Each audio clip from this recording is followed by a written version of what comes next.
The park was silent, a sanctuary of golden leaves and drifting wind until Officer Brody Miller decided the quiet offended him, spotted an old black man on a bench scattering seed for birds, and saw only an opportunity. Someone to correct, someone to control, someone he believed wouldn't fight back. He saw the color of the man's skin and built the rest of the story in his head. Vagrant, loiterer, criminal, waiting for a reason. He snapped the cuffs on with a smirk, brushing aside the man's calm warnings as if they were background noise.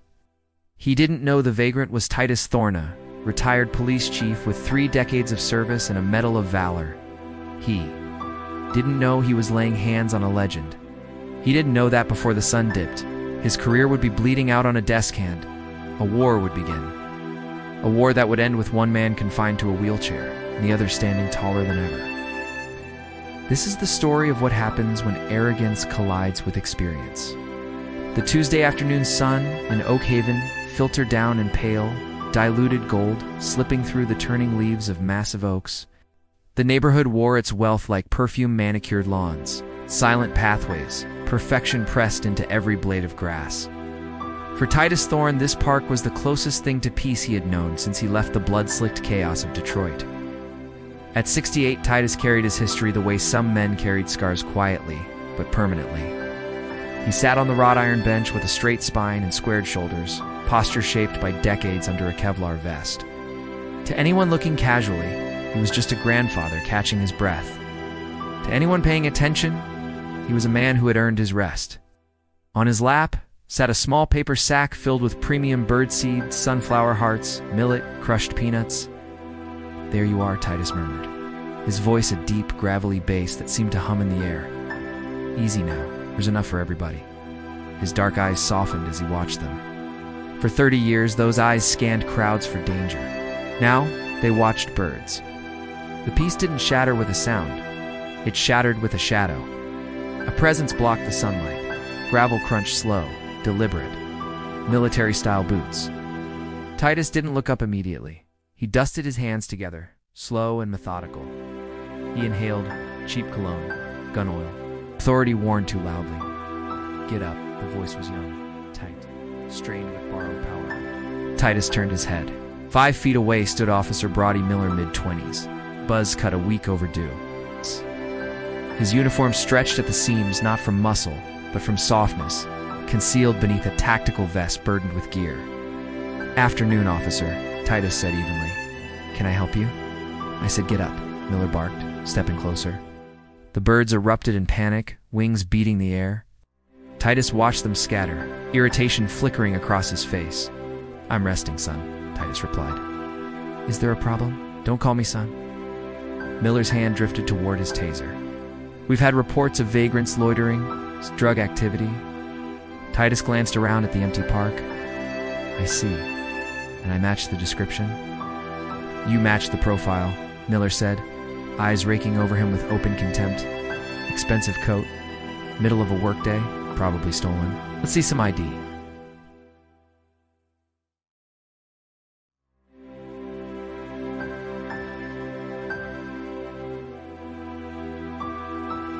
"Feeding wildlife violates City Ordinance 4002, Miller lied smoothly.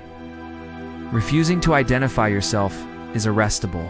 Stand up now," Titus calculated without moving, studied Miller's stance. Weight pitched too far forward, balance sloppy.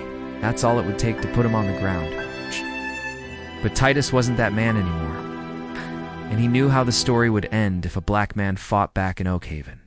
Slowly, Titus rose to his full 6'2" height, unfolding like a steel gate. "I'm reaching for my wallet," he narrated calmly.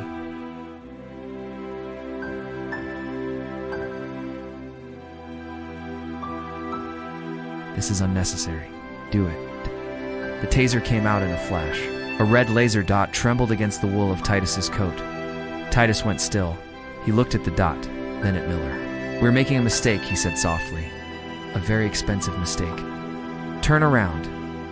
Miller shoved him against the bench. "You're under arrest. Loitering, resisting, disorderly conduct."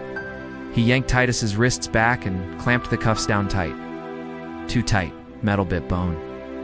"These are too tight." Titus stated evenly. You should be able to fit a pinky between cuff and wrist. Shut up, Miller grunted, pushing him forward.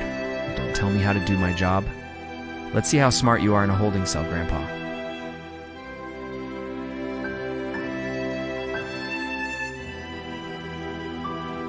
He gave her a small nod. Don't worry, I've handled worse. Inside, though, something colder was building. Not criminal rage, professional fury, the kind a master feels watching an amateur burn down everything he built. The ride to the precinct was petty cruelty, dressed as procedure. Miller braked too hard at every stop, forcing Titus to jolt forward. You comfortable back there? Miller mocked in the mirror. Not so tough now? Thought you could just stroll into Oak Haven and do whatever you want? I bought my home 3 years ago, Titus replied calmly. Paid in full. Miller barked out a laugh. Sharp, ugly, sure drug money. Or you rob a bank back in the day. He memorized the badge number, 4,922. He noted the time. He listed violations like entries in a ledger. No Miranda, excessive force, no probable cause. Unsafe transport. The Oak Haven police station stood a head brick in glass, pristine and quiet. Nothing like Detroit's 12th precinct. This place felt like a library that happened to issue firearms. Miller yanked him out and paraded him inside, chin high, expecting applause. Behind the booking desk sat Sergeant Sarah Jenkins, 20 years on the job etched into her posture. Coffee in hand, eyes sharp. Look what I caught, Sarge, Miller announced. Whispering Pines, refused ID, resisting, belligerent. She didn't look up. Nay, wouldn't give it. John Doe, my name, Titus said, voice filling the room with effortless command. Is Titus Thorne? Jenkins froze. Her pen hovered midair. She looked up slowly. She took in the coat, the posture, the eyes, then the cuffs. Thorne. She repeated quietly. Titus Thorne. That's correct, Sergeant. We met at the Tri-State Conference in Chicago. You attended with Captain Henderson. The color drained from her face. She stood abruptly. Oh my God, what? Miller frowned. I'll put him in cell 2. Miller, Jenkins said, stepping around the desk, hands trembling. Take those cuffs off now. He's under arrest. I said now. The room went silent. Do you know who this is? She hissed. Miller blinked. He's nobody. Feeding birds. This is Chief Titus Thorne, retired chief of Detroit's 12th precinct. The man who wrote the SOP on urban de-escalation. He's a legend. Miller's face drained. The vagrant vanished. In his place stood something immovable. The keys? Titus said calmly. My wrists are swelling. Miller fumbled, hands shaking, finally unlocking the cuffs. Titus rubbed the red marks thoughtfully. Thank you, Sergeant. Is Robert Harrison available? Yes, sir, Jenkins stammered. I'll get him. Bob and I go back, Titus added quietly.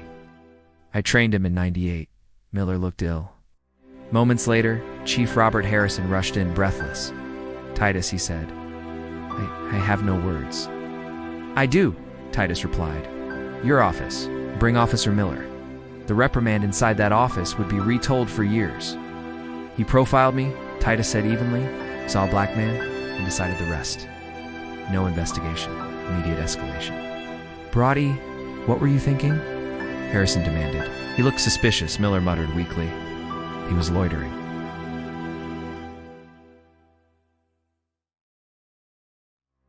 You wear that badge like it's a crown, Titus said quietly. It's not, it's a burden. You think you're a wolf? You're a frightened boy with a gun. And that makes you dangerous. He turned to Harrison. I want him suspended pending investigation. I want a written apology. Done, Harrison said instantly. Badge and gun, Miller. Unpaid leave. Effective now. Miller's face twisted with hatred. He ripped off the badge, slammed down his belt. This is bull. You're choosing him because he's a chief. He's just an old man. Get out, Harrison ordered. At the door, Miller paused. You think this is over? He hissed at Titus. You humiliate me in my town. It's not your town, Titus replied. It belongs to the people. Leave before I add insubordination. The door slammed. Silence followed. I'm sorry, Harrison muttered. You'd better handle him, Titus warned. Because if he comes near me again, I won't call you. I'll call my attorneys. And you know how I handle threats. Harrison did. Titus walked out free. But he knew the type.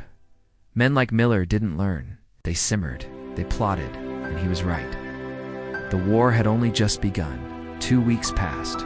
Gold leaves turned brittle brown. Titus returned to the park, but the peace felt thinner. It started. One morning, his garbage cans lay overturned. Trash scattered across his lawn. Coffee grounds and eggshells smeared across his driveway. Raccoons, he muttered to himself. But raccoons didn't slash tires. 3 days later, Titus stepped outside to his vintage 1968 Mustang, finding both rear tires neatly sliced along the sidewalls. Precise, clean. A blade had done this. He stood in the driveway, the cold wind cutting at his face, eyes scanning the street. A dark sedan sat 2 blocks away. Soon as Titus looked, the engine rumbled to life. It eased forward. A black Chevy Impala. He knew that car. He dialed Harrison immediately. I can't prove it was him, Titus, Harrison said, weary. I questioned him. He has an alibi. His mother says he was home all night. His mother is lying, Titus said, voice low, sharp. Bob, he's escalating. You know his pattern. I've suspended him, Titus, but I can't place security outside your home for vandalized tires. I don't have the manpower, fine, Titus said. I'll handle my own security. By week's end, 405 Elm Street had transformed. High-definition night vision cameras perched on every corner. Motion sensor floodlights illuminated every angle. The front door frame was reinforced with steel, but Miller wasn't finished. He had friends like Officer Griggs. A week later, Titus was driving to the grocery store. Every speed limit sign obeyed, every turn signaled. Blue lights flashed behind him. He pulled over. Hands on the wheel, calm, collected. The phone went into recording mode, screen down, microphone up. Officer Griggs waddled up, smirk plastered across his face. License and registration. Reason for the stop? Titus asked evenly. Taillights out. They were fine 5 minutes ago, Titus replied. Well, not now. Step out of the vehicle. Titus complied. Griggs moved to the rear of the Mustang, mag lights swinging. Crack. Plastic shattered. Look at that, Griggs said, pointing at the fresh hole. Red shards littering the asphalt. Safety violation. And what's that smell? Alcohol? Titus stared. Calm, measured. I haven't had a drink in 20 years, Griggs. You just broke it. Rear-facing dashcam running, by the way. Griggs' smirk faltered. The small blinking red lens caught his eye. Get out of here, he muttered, shoving the license at Titus. Consider this a warning. Warning received, Titus said, driving off, heart steady but racing. They were framing him. A DUI could destroy his reputation, ruin his pension, end him. That night, Titus reviewed the dashcam. Griggs' swing was clear as day. He picked up the phone. Chicago, the Cochran firm. How may I direct your call? I need Maya Thorne, Titus said. Tell her it's her father and tell her to bring the war chest. Maya arrived the next morning. 32, sharp as a scalpel, and capable of making grown men tremble. Porsche Cayenne in the driveway, suit tailored for intimidation. She set up a command center in the dining room. This is systematic harassment, Maya said, reviewing footage. Title 42, Section 1983, deprivation of rights under color of law. We can sue the department, the city, even Miller personally. I don't just want a lawsuit, Titus said, gazing at the darkening street. I want to stop him. If not me, then the next black man he sees in the park. Then we flush him out, Maya said. Public statement. There's Harrison's hand. There's a town hall tomorrow, Titus said. Perfect, Maya replied, her smile cold and predatory. Time to make a scene. They didn't know Miller was watching. Parked down the street, binoculars in hand. He saw Maya arrive. Saw the files. Lawyers, he spat, voice low, venomous. They think they can use the law. I am the law. He swigged whiskey from a flask, thumbed a burner phone, typing a message to the Blue Shield, his private group chat. Target is bringing in legal. Accelerate timeline. Who's with me? 3 dots. Then, we got your back, brother. Let's teach them a lesson. The storm was coming. This time it would be more than a broken taillight. The Oak Haven Community Center gleamed like the town's wealth in Carnegie vaulted ceilings, polished mahogany floors, and the faint scent of beeswax. A normal Wednesday town hall would be dull, fence heights, tulip festival budgets. Tonight, electricity crackled. Titus sat front row, hands on knees, posture rigid. Beside him, Maya Predator in silk laptop ready, projector humming. Neighbors whispered, seeing police cruisers outside his house for weeks. Chief Harrison sat at the stage table, pale, nervous. Beside him, the mayor fidgeted. "The floor is open," the mayor announced, voice trembling. Maya didn't walk. She marched. "My name is Maya Thorne," she began, voice precise, cutting. "Attorney with the Cochran firm, representing my father, Chief Titus Thorne, against systemic harassment by officers of this precinct." Murmurs ran through the crowd. "We are aware," Harrison interjected. "Internal matter investigation underway." "Investigation is slow, Chief," Maya said. Flick. HDMI cable. Projector lit. Dash cam footage filled the screen. Blue lights. Sunlit street. Griggs approaching the back of the Mustang. Crack. Plastic. "Oops," Griggs's voice mocked from the audio. Mrs. Gable covered her mouth. Maya said, pointing, "Is not policing. It's not policing. It's racketeering." "My father was stopped for a broken taillight, broken during the stop by Griggs Miller's known associate." Timeline flashed. October 4th, illegal detainment of Titus Thorne. October 12th, vandalism of residence. October 15th, tires slashed. Oct. 22, fraudulent traffic stop. Warrant affidavits confirmed a black Chevy Impala at Elm Street. She faced Harrison, voice lethal in its calm. "Chief, you have a rogue, racist element in your department. Terminate Miller and Griggs immediately, or I will file a federal civil rights lawsuit. Your budget, your pension. This town hall will belong to me by the end of the day." Harrison sweat-drenched. Mayor pale as paper. Phones out. Cameras rolling. I have seen enough." Harrison's voice cracked. "Griggs terminated. Miller's suspension upgraded to termination, pending paperwork tomorrow. Corruption purged." Applause erupted. Titus didn't clap. Eyes narrowing. "Cornering a rat didn't kill it, Titbit." 5 miles away, Miller's basement smelled of stale beer and gun oil. Phone in hand, watching the live stream, face contorted. "Terminated," he whispered, throwing the phone. Shattered against drywall. Badge gone. Pension gone. Identity stripped. The burner phone buzzed. The blue shield. "Miller, did you see that?" "Move now." Silence. Then Griggs. "It's over, Brody." "Harrison fired me." "Out." "Deleting chat. Don't contact me." One by one, they vanished. Brotherhood evaporated. Alone. "No," Miller hissed. "Steel safe, rifles, tactical vest. Whiskey. If I go down, I'm taking the chief with me, not Harrison, the real chief." Elm Street. The storm arrived at 1 a.m. Latautum, fury whined, ripped leaves, rain lashed the streets. At 405 Elm, the house was awake. Titus in cargo pants, black tactical sweater, Sig Sauer P226 on the side table. 30 years of police instincts screamed. Something was coming. "Maya, Dad. Safe room now. Not leaving you. Tactical situation. He comes to kill. Go. Lock it." Code phrase only?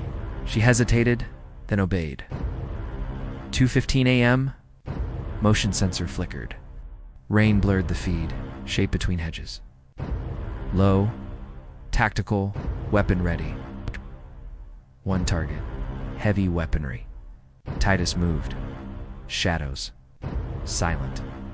Crash. Glass shattered. Miller had smashed his way in. Adrenaline, liquor, rage. Titus. Time for your medicine. Bullets sprayed. Lamps shattered. Sofa torn. Click empty magazine. Miller fumbled. Titus struck. 3 strides. Rifle barrel grabbed, but of Sig into solar plexus. Oof. Miller doubled. Air expelled. Leg sweep. Floor polished. Rifle skittered. Backup Glock. Kicked away. Zip ties ready. Hands behind back. 911 ambulance. Intruder down. Pain sobs. Titus pressed clean towel. Pain is a great teacher. Brody. Listen. Sirens. The storm ended, or ended. The chief held the line. Courtroom. Media from New York to LA. Headline: The retired chief versus the rogue cop. Miller, gaunt, arm and sling, arrogance gone. Titus, uniform pristine, medal of valor gleaming. Maya, special consultant, architect of his ruin. Warrant? She asked. I had probable cause. No warrant. Elderly man, in living room. 2 a.m., intoxicated, back 0.18. Hunting, not serving. Shot at me. Miller screamed. 3 rounds fired first. He neutralized threat, saved your life. Sergeant Jenkins confirmed Miller's racially charged intimidation. Jury deliberated 3 hours. Guilty on all counts. Attempted murder, aggravated assault, deprivation of rights, burglary with deadly weapon. Judge Reynolds. 25 years, no parole, first 15. Bus to Ironwood State for hours. Shackled, hand and foot. Administrative segregation. The whole. 6 by 8, 23 hours alone. 1 hour chain link exercise. Taunts from yard drifted over fence. Yo Officer 4922. Racist cop stops black man feeding birds. He's a retired police chief. The park was quiet that morning. Early sunlight spilled across the grass. A soft breeze carried the smell of damp earth and fresh-cut trees. An elderly black man stood near a bench, scattering birdseed with slow, deliberate movements. Sparrows gathered first. Then pigeons. Then a bold blue jay that hopped closer than the rest. The man smiled faintly. He came here every Thursday. Same time, same bench. Same handful of seed. That's when the patrol car rolled up. Slow. Deliberate. Predatory. Officer Brody Miller stepped out, adjusting his belt like he owned the air around him. He didn't greet the man. Didn't ask a question. Didn't observe the peaceful scene. Instead, he barked. Hey, you can't do that here. The old man didn't flinch. He simply looked up. Calm, measured. I'm feeding the birds, he said softly. Miller walked closer. You people never think the rules apply to you, do you? The air shifted. The birds scattered. The bench suddenly felt smaller. The old man brushed birdseed from his palm. And what rule would that be, officer? Miller smirked. Littering. Public nuisance. Disorderly conduct if I feel like it. He stepped closer. ID. The old man studied him for a moment. Not angry. Not afraid. Just observing. Then he reached slowly into his coat pocket. Miller's hand hovered near his holster. The park had gone silent. The old man handed over a worn leather wallet. Miller flipped it open carelessly. And froze. The badge inside wasn't decorative. It wasn't fake. It was engraved. Retired. Chief of Police. Titus Thorne. The name echoed in Miller's memory like a gunshot. Titus Thorne wasn't just any former officer. He had run the city's police department for over a decade. He had built careers. Ended others. And he knew the law better than Miller ever would. The silence between them grew heavy. You were saying something about rules? Titus asked calmly. Miller swallowed. For the first time in years. He felt small,